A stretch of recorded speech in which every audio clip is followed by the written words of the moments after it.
5.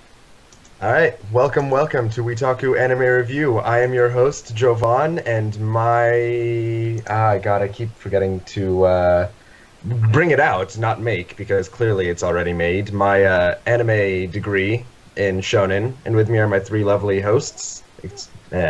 Introduce yourselves. I'm Thomas. My degree of Weebology is non-existent because it's summer, so, bump that. I don't care. So I guess, alright. Continue. On to the perfect start. Perfect start. Good job, everybody. I don't know. Allan. Right. Well, you see, this week I am Detective Oishi, therefore I am just a detective in a horror anime? Is that what your degree is? Detectiving? Yes. Horror anime. And I am happy to announce our guest host for this week. Do you want to introduce yourself, Lou? Yeah, I got it. What's up, ladies and gents? My name's Lou, and I'm from LouTalksAnime, and my degree in Weebology is in spending way too much money on random weeb crap. There we go. Oh god. That's if you want to fair. start on too much money on random weeb crap, Animazement just happened in the South recently. And, well, you guys can't Yeah. see it because I didn't bother putting it up. I'm moving soon. But there's like a small pile of just posters, wall scrolls, and other things I cannot afford just right over there. Nice. I'm actually flying to LA at the end of the month for Anime Expo. Nice. So Wow. Sounds incredible. Like, it's great because I get the trip out of it, but since I'm limited to what I can carry in my luggage, I don't get to buy as much of the cool shit as I'd like. So, But look on the bright side, it also limits you from buying too much of the cool shit. very true. Very true. So it's positive. Alright, so this week we will be talking about Higurashi no Naku... I knew I was so close. You know what? No. Higurashi no Naku Koro ni. When they cry, when the cicadas cry, there are so many names and all of them are far longer than they need to be. It's a horror anime. More like a thriller. About Keiichi Maebara, who just moves to a quiet little village of Hinamizawa, where, long story short, everybody goes crazy and kills everyone they love over and over and over and over and over again. It's lovely. That's about the easiest summary I can give. It's the only summary I can give without spoiling, honestly. Well, It's one of 2 seasons. That's alright. I'm gonna give a few disclaimers here because being partial to this show, I'm gonna show favoritism, but not towards this season. Higurashi is part of a two-season show, Higurashi and Higurashi Kai, with the whole long name in the middle. I personally believe that they probably shouldn't be watched apart from each other because of the story doesn't really kick off until Higurashi Kai, strangely enough, which makes the original Higurashi look a little bit worse. My disclaimer is just watch them together, but we're here just doing the first season, so that should be noted. if it makes anyone feel better, I still to this day have not seen the second season. And I've You seen will the at first some season point. like 4 times now. You will at some point, because I'll make you for the show. Alrighty, so kicking off into our scores, I'll start us off with story. I believe I gave story a 7 out of 10. Allan, come on. Give me a 7. 7.5. It's really hard to see. 7.5. Oh, I did my best. Alright, so I think I'm getting weird looks here. This is my explanation on the story here. I really like premises. I like premises a lot. Also, I'm super biased because you guys haven't seen the story yet. The visual novel and the second season are both really good, and I'm really bad at being partial. I like the setup here. Most of all, I remember watching it for the first time many years ago, and I fell in love with the mystery of what was happening. Why was this happening? I fell in love with the mystery more so than anything, and trying to figure out what was going on the whole time. So for me, story gets a higher score than maybe it deserves, but the mystery was just great. I also gave it a 7.5. I thought the story was actually pretty well done. The pacing was okay, But the main thing is I liked that it was 5 different stories that, well, while it's not explained, they all have a very good atmosphere about it, and I'm really glad that we watched this during the summer, because it's definitely a very summer show, in that it happens in the middle of summer in every single episode. Yeah. All right, Lou. Okay. If memory serves, I give it a 3. Correct. Yep. And I have reasons for giving it a 3. Namely, the central narrative. I feel like it wasn't put together well enough. Like, there was, each story felt disjointed, which I guess will be resolved once I watch the second season. But from what I got of the story, because I haven't seen the second season yet, I feel like there's a lot of gaps that need to be filled in. So, yeah, so for where it sits now is a 3, but I would expect it to go up. I feel like it should be noted that Allan and I have seen the second season. Thomas and Lou have not. With that, Allan, your score. All right. I gave it a 6. I think that because I've seen the second season, I'm judging it mostly by being a first season. But I feel like the different story arcs do build a very good like backbone to what's gonna happen, as well as it. I think the mystery is done very well, and it builds like a lot of intrigue for what's to come, and of course in this season that doesn't happen, which is why I don't have it higher. I would actually give it higher if not for that. Yeah, I reviewed this show as part of the set, and I probably shouldn't have, but to me it just, they're so intrinsically tied together. Moving on to characters, I don't know that I'm allowed to speak. I gave it a 7. But that 7, I will say right now, Oh, wait, I gave it an 8. Oh, whoops. This is a fun game we like to play called Can I Get It Right for Once? I gave it... Okay, Tom, I got it right last week. Either a 7 or 8. Either way, the point is, I really love the characters. They don't really become... I guess my favorite term I like to use on the show is meaningful interaction, realistic interaction, character development through talking to each other. That doesn't happen quite so much season 1 as it does season 2, and I know that, and this is like somewhat my mantra, and I should probably cut that out. But what I can say in season 1 is, although all 4, I guess 5 if you count the main characters are somewhat tropes, I really, really enjoyed the tropes and the depths of which, like, they could go in their insanity while still remaining the same character to some extent.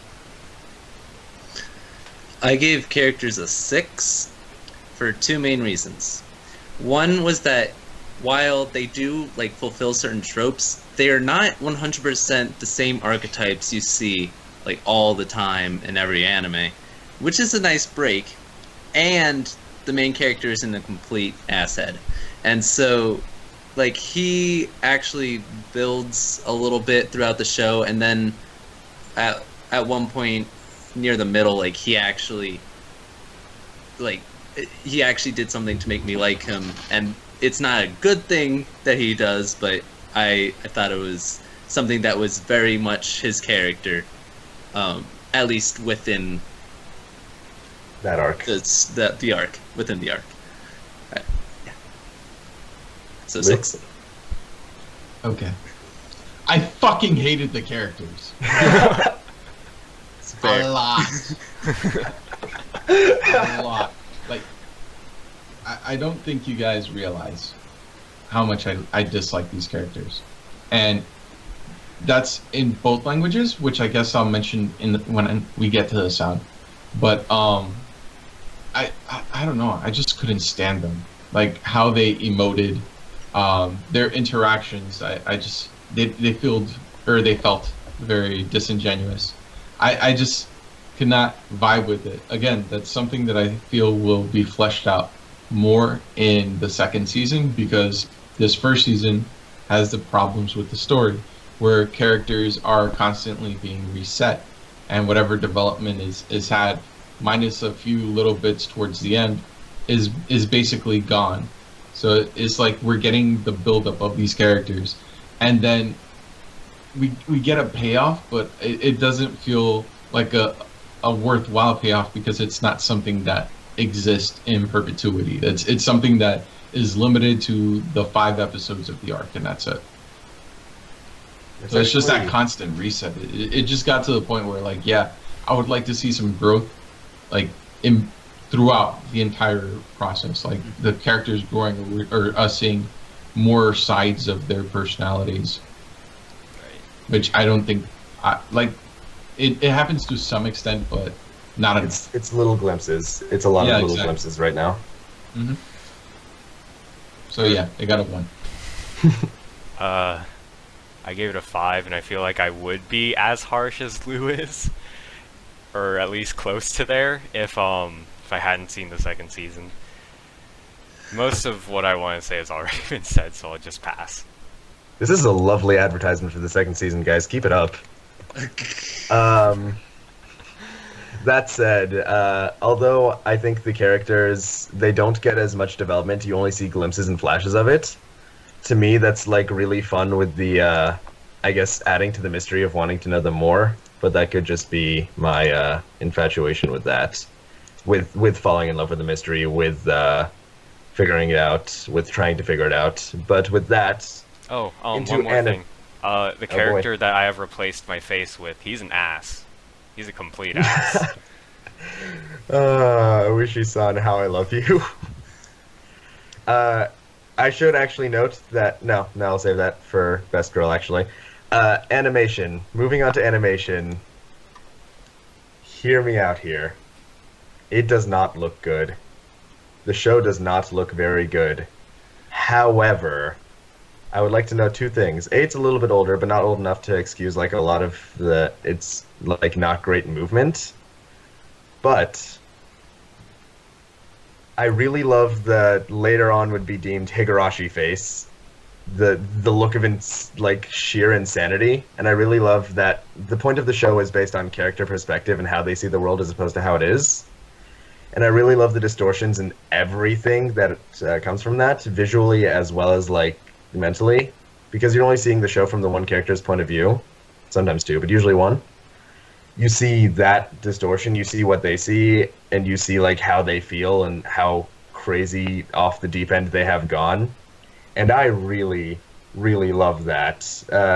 Quality itself is not super high though, in terms of like actual animating things, but in terms of art style, in terms of showing the crazy and showing the fear and paranoia, I love it. So what'd you give it? That's a good question. I think probably a 7. 0.5. 0.5. 7.5. Okay. Ah. So I initially gave it a 4. However, I think I should bring it down to a 3. It is... Glad I convinced you. I heard you out, and it lowered my score.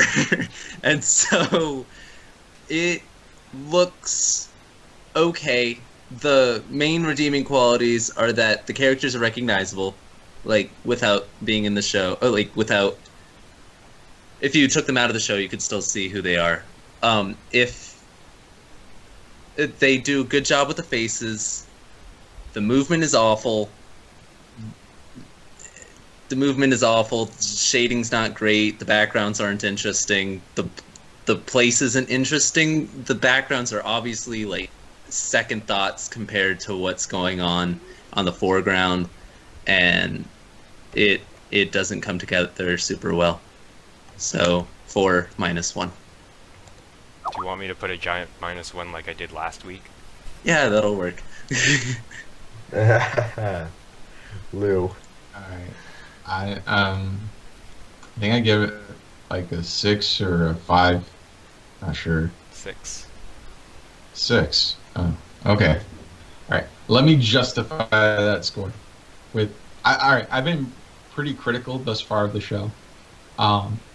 while the look of the show isn't good, as has been stated ad nauseum, it in terms of its design sense, in terms of how well it was animated, it was done by Studio Deen, which doesn't necessarily have a reputation of pure quality in its visuals. That's great.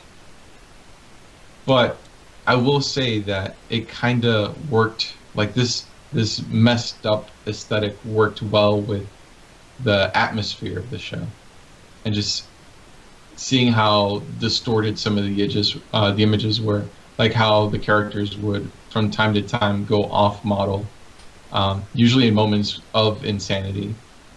I felt that lended a lot to it, and a lot of that score, the 6 that I gave it, is not looking at it from the technical side of things. It's just looking at it at what it contributed to the narrative. If it was just the technical side of things, then it would probably be like a 3 or a 2. And yeah, so that's my score. All right. I gave it a 3. I've referenced this like a couple times already, and Blue, I don't think you've actually seen what I look like on stream. But I took a screenshot while I was watching the show, and there's just this one point where Oishi-san is coming up to a car, and you see him in the side mirror, and like his eyes are just like off. They're like very like they're not no, okay. He's gorgeous. That's just one example of some of the things I've noticed during the times when I knew that the animation shouldn't have been like that.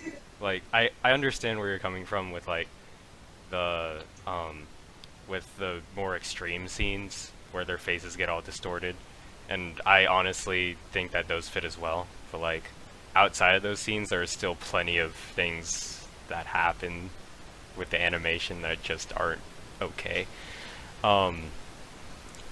There is one other thing. There is not a lot of CG in this anime. There is actually only one thing that is CG, and that is a water wheel. And every time that water wheel came up, I just stared at it. I forgot about that water wheel. Same. I completely blanked on that. I didn't notice it. I'm not sure how. But it's the only thing. I get the feeling they just like ran out of time and just really wanted a water wheel. It doesn't play any significance ever, but hey, whatever. Speaking of things that were slightly jarring, the soundtrack, but in a good way for me. That theme song, it should be known right here and now, I am a bloody coward. Spoiler warning, Ergo Proxy is on our schedule, and I will be hiding in a corner the entirety of that podcast. I am not a brave person when it comes to watching anything horror or like psychopath terror, anything like that. No. And that theme song, the theme song for the season 1 of Higurashi, puts me on edge literally every time, and I blame the zipper noises at the beginning. I don't know what that is. But I love that. So I love that it does put me on edge. I like the fact that music just kind of stops sometimes and you hear things like birds or cicadas. I don't know. I just think that the music lends really well to the atmosphere and just essentially disturbs me the whole time through, and or very well to the fun atmosphere of cards and games and fun, which Higurashi totally is always.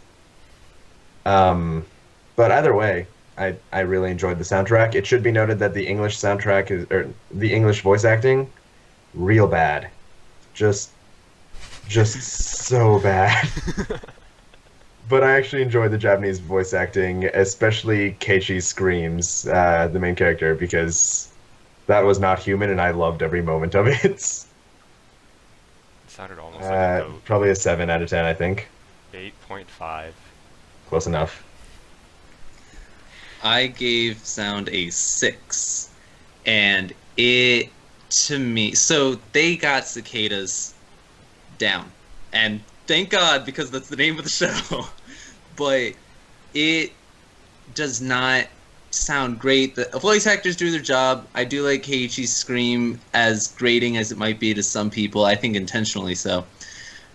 But there were like background sounds. So like people will pull out each other's guts and people will like stab each other. At no point does like grabbing someone by the intestines sound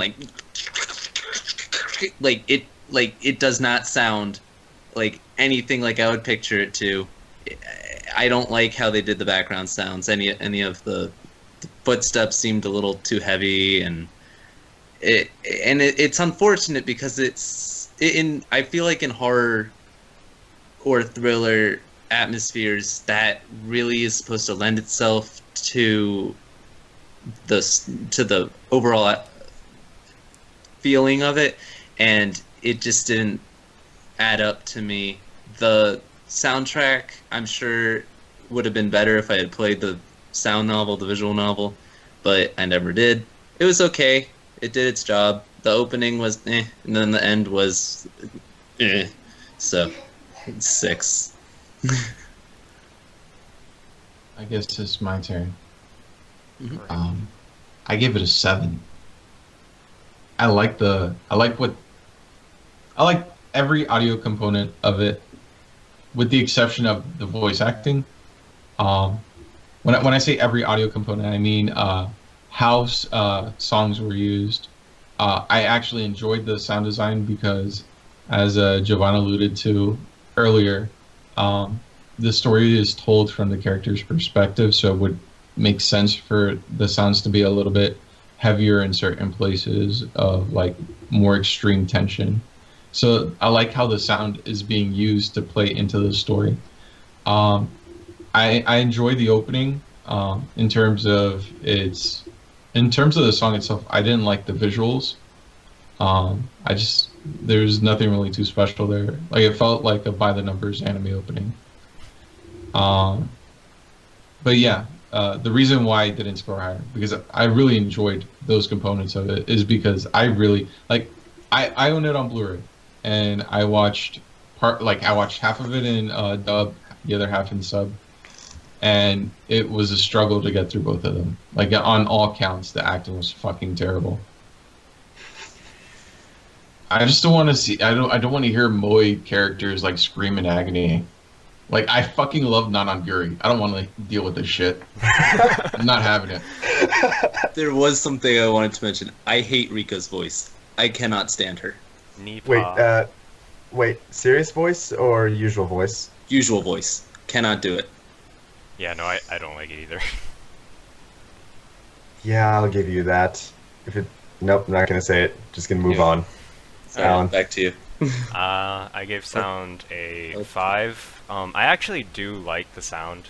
I think it deserves higher than a 5. However, from a soundtrack perspective, a lot of the soundtracks sound mostly like visual novel soundtracks, and as a fair warning, like, if you don't like that kind of stuff, then you probably won't like any of the music. Except for maybe the opening and ending. I do think they use... I agree with most of your points, Lou, and Thomas. I think silence was used very well. However, I do think that a lot of the impact noises didn't have as much, impact as they probably should have. Like pushing, stuff hitting things. I don't know. Yeah, so 5. All right, and with all that in mind, we are finishing up the spoiler section. If you wish to go and watch the show before you get into the next bit, spoiler-free section. Yep, I did it. We're about to go into the spoiler section. If you want to watch the show without us telling you all the answers, well, you won't get much anyways. But if you want to watch the show and experience it for yourself, go now. You can catch the VOD up on YouTube, and we will be entering spoilers in 5, 4, 3, 2, 1. All right, welcome to spoilers, and as always, I must ask the question: who was Best Girl? It should be noted that Best Girl can be male and/or any character. Not fucking Rika. Ouch. Oishi. Oishi. Thank you so much. You share my Best Girl. Okay. While the other two think, I'm just gonna Gonna go on a little bit of an Oishi talk here. Oishi's an asshole. He is awful. He is not always kind. He's just mostly trying to get what he wants. Appropriately so. Appropriately I so. think. He is a cop. He needs to find out what is going on in this horrible, horrible town. And on top of that, he opens every conversation, phone, in person, anywhere, with a grave once, with the phrase "domo domo." Just, and not always just two domos, just any random amount of domos. This is a super, super, superficial reason to love a character. He's just super casual, man. What He's more just- do you want? He'll just domo domo you no matter what. Like, I imagine this man facing death straight in the eye would just pick up the phone, just go domo domo domo domo. You can have full conversations with him like that. I love it so much, which might be a He's a weakness in voice Pokemon. acting. That's He's a the- Pokemon. Yeah. I wish he just evolves into Domo. It's the best. I love him. It's Ditto's awkward, slightly mean cousin. And more Yeah. murdery. Just a little bit. My best girl is Sonozaki. I'm not saying which one because they're both pretty great. When in situations like this, I just go with Shmion and move on. Yep, that works. I actually like Shion's kind of driver guy. Shion's butler driver Yeah. servant guy, whose I name think I've he's pretty completely great. forgotten. It starts with a K. He was Does it? Alright. Well, no, he's the only source of reason in her life, so I'll give you that. Going up real fast, because of the, I won't call it episodic, the arc-like nature of this show, I think we should go through it just arc by arc real quick and figure out, like, what was everybody's favorite arc? I liked Satoko's arc because it shows Keiichi going crazy. I also like Satoko's arc. Alright, if we want to talk about that one, it's the second one that showed Keiichi going crazy, though. Like, I mean, the first one he also goes kind of crazy. Kind of goes the- crazy. the A little bit of all of them. I mean, yeah, he's the main character, so like he always goes a little bit crazy. But it's the only one where he goes crazy. It's the first one and the third one are the only ones where he goes crazy enough to kill, I believe. Yeah. And Paranoia. in the first one, it's all of his friends. And the third one, he does it for Satoko, which I really enjoyed his like becoming her older brother. I don't love the phrase Nini, but I do like that he became her Nini. And like, I don't know, that was nice. That was cute, except that was all lost because that's also the first time where you see inklings of something bigger going on, with Rika dying off screen entirely that time around. None of the main characters can be held responsible for that, so you have to wonder like what else is going on, as well as the death to everything. Yeah, I liked that. As far as I could tell throughout it, it's like so. This is not seeing the second season, just me guessing, and to me it seems just like Keiichi having memory lapses and going crazy and just killing for Satoko, and then seeing Rika. I was like, well, I don't know. Then, like, the birds are killing everyone. It was birds all along. Yeah, okay. Hitchcock Yeah. got it right. That's it. That's what I was trying to show. Fair enough. Yeah, that arc was pretty good. Particularly with how it handled the main dynamic of the main cast, or the dynamic of the main cast.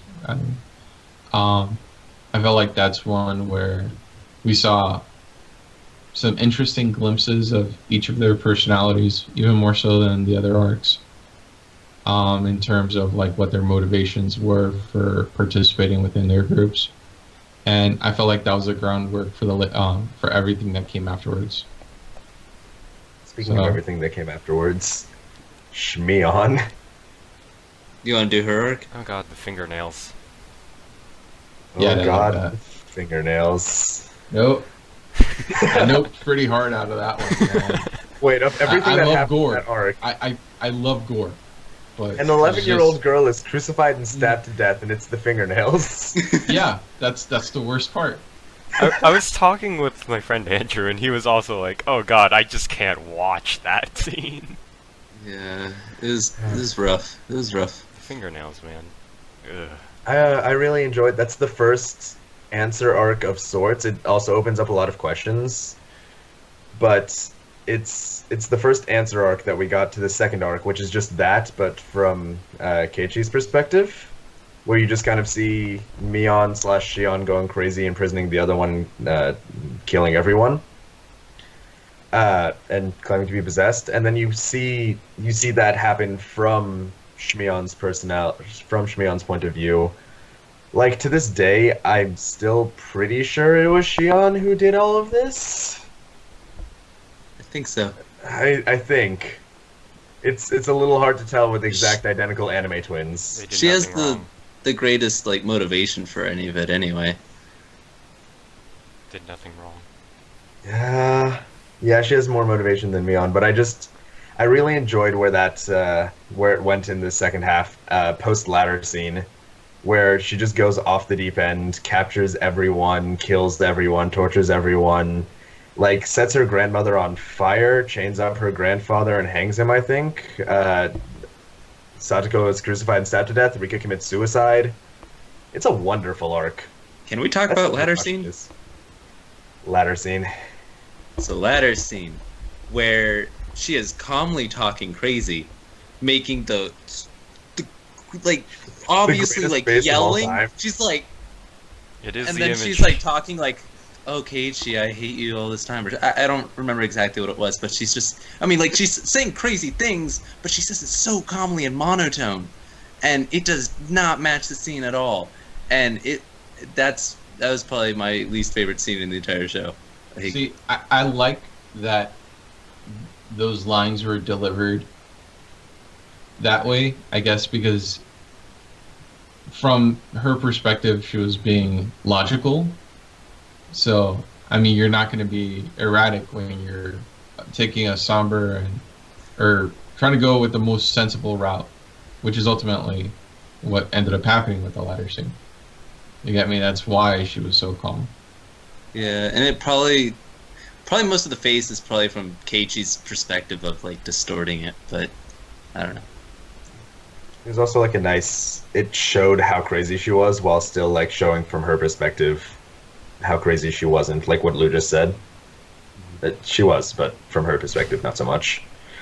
I mean, I feel the need to say it. They're all crazy. That's the whole point of Hinamisawa syndrome. You go off the deep end. It also had my favorite Reina in that arc. Wait, what? That's not. It had my favorite Reina in that arc. Your favorite Reina? Oh, Yeah, because Detective Reina, she was so cool. Detective. That is not the Reina I thought you were alluding to at all. Oh, Because no. you also get the first glimpse of Reina's darkness in that arc, just like a tiny glimpse with Shion, where she tries to approach Reina being crazy, and Reina's just like, "I will out crazy you in an instant. Back off." And it's just like, "I guess I'll leave. that part. Goodbye." Really, that I did enjoy that. I really love that when the character who you're following, it's their own arc, and they still they get mollified by someone else who, like, she hasn't even had her arc yet. You haven't seen anything crazy from her yet. You've just seen her be this like adorable character, and then just darkness for an instant, and just like, all right, moving on. Which I guess moves into Rena's arc, which was The last one. the last one, but also I'm trying to figure out if it's like it's definitely the one that broke away from all the other ones for a variety of reasons. It involved a lot of innocence for the first time, people who had like no relation to any of the characters. But I think most importantly, it also it was Eureka's perspective for a huge bit of it. And you finally learned why Rika sometimes goes into adult voice and is aware of literally everything that's going on, and why there are multiple times, just like a little bit, it hints at it with Rika and Keiichi. I'm I'm trying to stay out of these conversations because I know the answers. So like, I'm gonna need. Is she a goddess? That's the thing? No, I'm not. I'm not gonna answer spoilers. I'm just saying like. No, she's not the goddess, but like. They hint to that. Is she the Avatar? She actually can control all 4 elements. That was the most important part of the show. I'm glad you picked up on that. It was, I think, the most impressive was when she caused the tidal wave that killed everyone. Or was that a volcano? Whatever. That was all her. She went into the Avatar state while dead, actually. It was really impressive. But what have you guys been picking up from Rika's character so far, I guess? Tom, you're guessing she's a god? Nano Desu. Oh, god. She gave that as an answer one time. He was like, "Are you okay?" And she's like, "Nano Desu." That doesn't mean anything. Niha. Mipa and Deen. Lou? She's like miniature Haruhi. That's what I'm gonna go with. So Miniature Haruhi. Basically. Nah, I mean, what do you want me to say? Like, she's the character that she's of the main cast, the character that got the least development. Even though there's obviously something very important going on that will be elaborated upon in the second season. God, this is such a watch the second season show. Yeah, I guess so. I wasn't sure how much alluding. Like I know her moments. Like what were you guys thinking? Let's say in the Shmion arc when she takes a knife and just. I thought that was real damn cool. That was one of my favorite parts of the show. Honestly, I was like, that is so metal. Like, but I thought it was something to do with like Shion or Mion, like one of them, like somehow manipulating her, but I didn't know how. Lou, guesses? It reminded me of. I'm not gonna guess, but I will say it reminded me of that one scene from one of the Batman films with the Joker and pencil. That's it. That reminded me of that. Knife disappear. I really enjoyed. I thought, no, but what I liked was that I guess it was like really drawn out, and you just see like the blood splattering. It was so cool. I remember that was watched... one of my favorite scenes. That was one of my favorite scenes in the show. I actually remember watching that in high school, like in class when we weren't doing anything, and a couple people were like, "What the fuck are you doing?" And I was like, "It's fine, guys, it's fine." Don't worry about it. No, that's a fair reaction on their part, probably.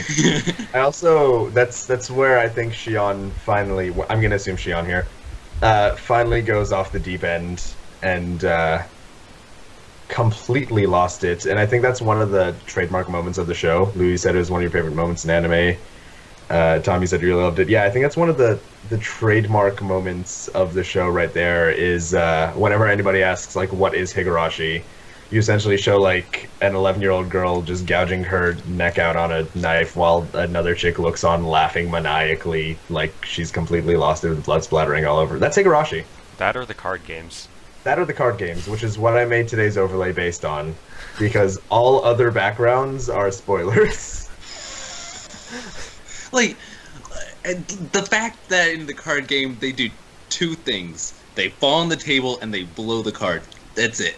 Like, come on, you gotta be more discreet than that. That one card game. Yeah. Yeah. That actually leads me to, tangentially, because that card game led to the first, maybe not the first, but the most obvious visual novel moment in the show.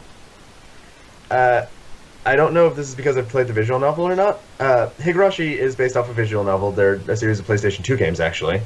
And it's famous for the fact that it has, like, over 100 bad endings and, like, 6 or 7 good endings.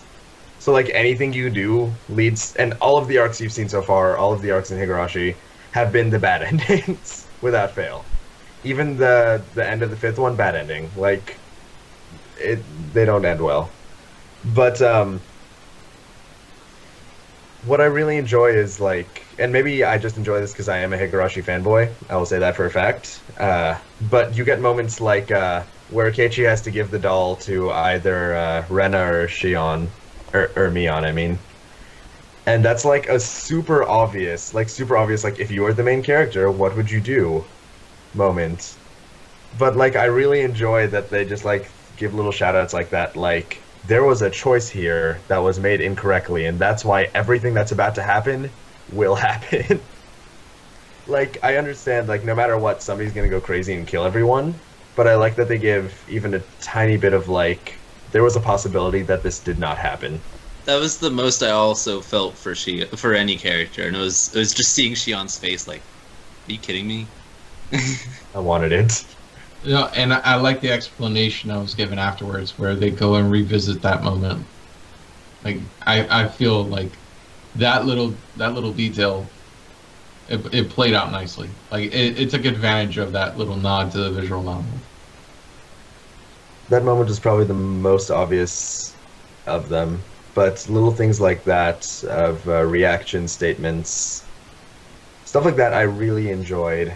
Also, going back to the first arc, I know they made it obvious now that that he hallucinated like the majority of the first arc. I was wondering how obvious that was actually made in the fifth arc. In the fifth arc, Keiichi flashes back to the first arc and realizes that like the needle he thought they were trying to stab him with was a marker that they were just trying to draw on him because punishment games.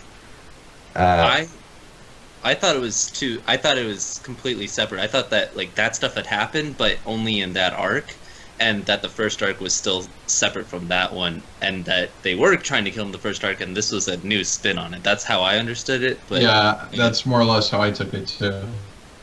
Which again falls into what I said about the narrative being really disjointed and everything functioning so separate. Like I would have liked, rather than just drawing it out and waiting for the last moment for them to draw a through line of continuity between all the arcs. I kind of wish it would have been built upon from the beginning.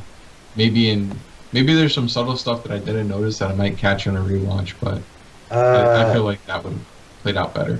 There's, I think, one or two moments, but for the most part, you're right, honestly. There are 3 moments I can think of right now that draw a connection if you know what you're looking for. But for the most part, no, you're right. There wasn't much of a connection. That was actually a draw of it for me, personally. I can tell that this is not for everyone, clearly, but I enjoyed the fact that none of the arcs were connected. It just added to the mystery for me. It was just me seeing the same scenario play out differently over and over and over. And I desperately wanted to know why, but I didn't want to know why the scenario themselves were playing out over and over. It was more of I just wanted to know like why no matter what the scenario goes through, it goes poorly. To me, it never like cropped up in my mind that like, oh, we're watching the same thing again. It was just like, this is starting from the same point, but how will it go wrong? I just had my detective cap on this whole time. But clearly, I think if you were looking for a actual narrative, The first season one's one's not not the for way to you. go. Yeah. It does go nicely. As far so we talked about our favorite arc. My favorite arc being Satoko's arc. I hated the detectives arc, Rika's arc, kind of. Like, it just seemed so irrelevant. I understand, like, it gives a lot of backstory as to what happens, but, like, honestly, I don't think you need the backstory. I think it can just really build from what it had and just explain it in a different way instead of having to go back in time. You're talking about Akasaka, right? The guy whose wife died in labor? Yeah, Or before labor? Yeah. Yeah. It was 2 episodes, was it not? 3, I think. 3 episodes, and it was entirely a flashback, but it was also revealed to be its own arc when you kind of go a little bit further. So you just didn't like the character, or you just didn't think... The character was fine, I just didn't... and I thought it was interesting seeing the evolution of the festival from being such a tiny little thing of just like 20 guys drinking together to like an actual ritual. But other than that, I don't think it was really necessary to have at all. It puts the focus back on Rika just a little bit, which I think the point was. Which I think the entire point was. I don't think Akazaka was, like, meaningful. He didn't show up ever again, I don't believe. Yeah. It showed a little bit of Oishi's motivation, but other than that, really, it was just, look at Rika. Look away from Rika. Yeah, no, that was... I'll be completely honest, until rewatching it recently, I completely forgot that bit of the show existed. I did too. I always refer to the Shimyon arc, the Answer arc, as the fourth arc, because for all intents and purposes, it did not exist. That was a little bit of a waste of 2 to 3 I episodes. think that's where my screenshot is from as well. I guess the artists agreed with you that was a waste of 2 to 3 episodes. Considering. Let's see, where are we at here? So we know the story's pretty disjointed. Oh, I should ask, by the way. With the versions that all of you were watching, was it like gore intensive or somewhat censored? Just showed out of everything. curiosity. Mine showed everything, including Rika's chest being like just open like that. Yeah, the first couple times I saw it, did not like. It showed Rika like stabbing herself fine for some reason, but it didn't show the ribs, and so when I watched it this time, I was like, they actually show that? Like, I was surprised. I did see it this time. Yeah, mine was fully uncensored. That said, in reference to the gore, while there was some pretty nice gore, when it comes to gore, I like for shows or films or whatever to go all out. So like Elfen Lied handles gore, or like how Gantz handles gore. I really appreciate that. I want to see Gantz. some messed up shit. Gantz goes all out with gore. I can't continue that show. I don't blame you, but you need to understand that's some bullshit. Yeah. Alright, if we're comparing to Gantz, Higurashi was a disappointment in the gore department. Yes. Oh, man. Once more, I am a weak-hearted, lily-livered coward, and therefore, Higurashi was just, like, the perfect level for me. Jovan, have you seen Akira? I have. Wait, Akira was not bad. At the end, with the giant massive body just flopping all The around, flesh blob. the flesh Too much- blob. I don't know, it was too flesh blob for me to, like, be like, oh, that's gross. It was more of like, a monster. It didn't feel human anymore. I guess that's what I liked about the gore here, is it felt like a little bit more human. Thomas, I know you said that noise was not right for entrails, etc., etc. The noise But for the gore the felt- fingernails was still pretty on point, though. Oh Still god, real fingernails. No, if we creepy. want to talk gore, if we want to talk gore that made you flinch, I don't know if it's actual gore, but fingernails, at least cringeworthy. Yeah. I don't know. For me, it felt I got like pretty grossed out by it, I guess, just because it felt more human than you get from like most anime. It felt like, some man could stab me, and this is probably what it would look like, as opposed to like. I'm thinking I haven't seen Gantz. I've read a lot of Berserk, and like that goes pretty intense, I think. But like to me, nothing that happens in that manga is remotely like possible, so I can disconnect myself away from it like enough that the gore doesn't hit me, you know? Side note, read Vinland Saga. Everybody needs to read Vinland Saga. That has really good gore. And if you like Berserk, you will probably like Vinland Saga. It's Vikings kicking ass. All right, no, you had me at Vikings actually, automatically in Yeah, love. that's where that's where I was like, all right. Vikings, all right, I'm in. Perfect. Wait, is it like historical or is it just quick tangent before we move on? It's a interpretation of Okay. Nordic history. So Yeah, we'll go with that. All right, I'll take it. We actually are coming up on our hours, so does anybody have anything else to say before we go to final thoughts and/or ratings?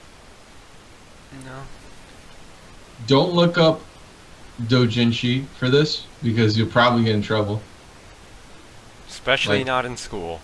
Yeah. Yeah, no, this show. Yeah, don't do that. What's this in Looking there? it up now. All right, have fun with the government while No, Thomas Kate, gets stop it. arrested. I don't know what that is. Thank you for stopping me before I hit enter. We will go to final thoughts and ratings. I'll go first. Overall, I still stand strongly, and I tried to tone it down somewhat, but I stand strongly by the idea that the show is part of a set. The first season should not be watched unless you fully intend to go on to the second season, because that's where it improved. You know, like how sometimes video games have sequels that just fix all of the problems you had with the first season and then like do better? Mass Effect. That's what Higurashi Kai is. That's what Higurashi Kai is to Higurashi. I think this show is good setup for its second season, providing that you only think of it as setup for the second season. It cannot stand alone. If I had to give it a standalone score, I would probably rate it extraordinarily low because it can't hold up on its own. I don't think it does. It doesn't answer anything. It doesn't give you anything. But with the thought in mind that it is it's a setup season, it's still, I enjoyed moments of it. I enjoyed trying to solve the mystery. I enjoyed putting on my detective cap, and I personally liked the situations the characters found themselves in, or put themselves in, or killed each other in. I give Higurashi Season 1 a 7.5 out of 10, and I would recommend it with the caveat, just go watch the second season right after, which we will review in a few weeks, but not quite yet. Alright. I gave this season a 7, also keeping in mind that it is the first season, as well as I really enjoyed the show had a very visual novel-esque sort of storytelling method, and as someone who reads visual novels, I did enjoy that quite a bit. You will notice that none of my scores actually reflect that.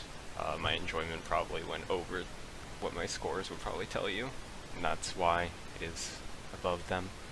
I would actually recommend this along with the second season, not separately. I gave it a 6. I thought it was enjoyable.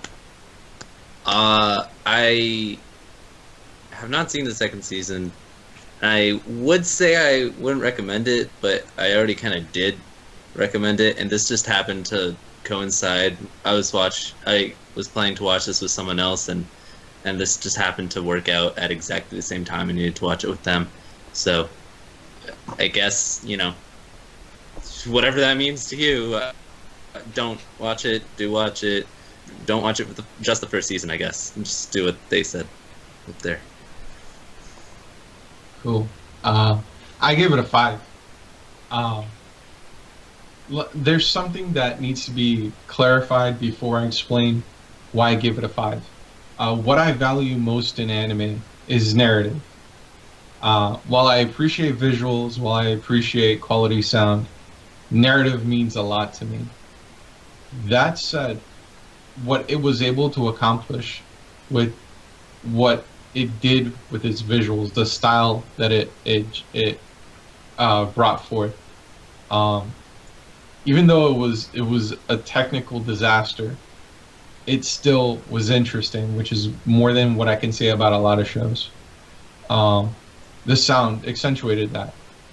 So I take the negatives in the narrative and with the characters, and it balances out with what I found appealing from its aesthetic, so that it evened out to about a 5. So in terms of a recommendation, I don't fucking know. If you like horror anime, give it a shot. It's alright. If you like psychological thrillers, watch Psycho-Pass instead. But this is okay too. Don't watch Psycho-Pass Season 2. Just my PSA. No, that doesn't exist. Right, of course not. They canceled that, man. They didn't make it. That would be crazy, man. Imagine if that did happen, though. All right. So it should. With all that, you have our recommendations slash unrecommendations. I am most unhappy to announce, heartbroken actually, that next week we will be reviewing Love Live seasons 1 and 2. Allan's choice. Allan, explain. Hey, I'm probably gonna get yelled at for this later. I just think it's a fun series. That's about it. Good. Thanks for subjecting us to it. You can tell our opinions on Idol Girls. Most of my opinion is, to be completely fair, mostly despite Allan. I'll be completely honest about that right now. However, we're gonna see how I feel. To me, if I watch it and I end up loving it, it's going to be the most. I'll be a little bit heartbroken. But we're gonna see how it goes. Allan, do you want to give us a quick description of Love Live? Yeah. Actually, this will probably be the most fun I'll have in the next 2 weeks. Yeah. So they're they're. Oh, how do I start? Dancing girls. Yes, dancing girls. Their school is gonna shut down, and so they become idols to stop it. That is actually more of a premise than you have ever told me. So hey, we're off to a start. That is the actual purpose. All right. And I suppose we should also announce right here and now that the show will be coming out weekly, at least for the summer. We don't know if we'll be able to hold this up, as most of us are college students, Lou being the exception and a guest, but hey. So it's harder for us to keep this up during actual semester and school year. But hey, we're going to give it a shot. We're going to transition to a weekly podcast. See how that turns out. I am sorry to ask this, but Allan, didn't you say it was after the next one? Yeah, we could after weekly? the next one. Whoops. All right. Yeah. I was horribly wrong and always on top of the ball. I still have summer classes up until the next one. All right, rip me. Never mind. I take back that announcement. Try everybody who's watching to be surprised. Pretend to be surprised just for me when I announce it next week, in 2 weeks. I cannot wait till I can just say next week and get away with it. All right, before we head out, I would like to thank Lou for being on the show. Because all of us kind of share a channel, we've never done this before. But Lou, can you tell us what your channel is and what's coming up on it? Well, in terms of what's coming up on it, I have no idea. I have Perfect. a backlog of scripts that need to get turned into audio. The order in which that will occur, I have no idea. My channel is LouTalksAnime, youtube.com/LouTalksAnime now. One thing I will say, though, about my channel is that I've gotten really into the meta of the community. So that's what a lot of the content I've been making as of late is centered around. But at some point in the future, I will resume reviewing and like recommendation videos. You know, just a little bit more casual stuff. But yeah, until then, good fucking luck. Because my channel, my content, my editing is all over the place, guys. But we have fun. LouTalksAnime. All right, I'll take that as a advertisement, if I've ever heard one. As for WeTaku, you kind of took away our "we have things lined up, but none of them are ready" shtick. So I'm a little bit lost here. We have things lined up, but none of them are ready is the shtick. We are still working on our Let's Play of a visual novel that we have not announced yet, due to the fact that I am struggle bussing through it a little bit, so we're going to see how that turns out. Also, me and Giovanna Can are I in two recommend different places one? right now. Or request one at some please. point in the future. Pretty please. Can you guys do Grisaya? I would like Grisaya. Thomas? I was actually just talking to them about it. Can somebody give me a length on Grisaya? Because if it's shorter, I'll switch happily straight to that one. It's not No. short. No, it's not short at all. All right, never mind. I guess that's going to be our second one. Our playthrough is of something that's coming out during the summer, so hopefully we'll get something out by then. It's Allan's absolute favorite, and I've been roped into it after finding out that our first attempt wasn't allowed on YouTube. It's one of my So, favorites, anyway. what are you going to do? All right, so That's our vague yet meaningful promise that we'll give. Apart from that, I can't say. I think I will be doing a summer reactions, summer season reactions script when that comes out, but we're not there yet. I'm really looking forward to Food Wars, guys. I'm really, really looking forward to Food Wars. So with all that, thank you for watching WeTaku Anime Reviews. Thanks for Lou to being a guest, and we will see you all next time. Bye-bye. It is.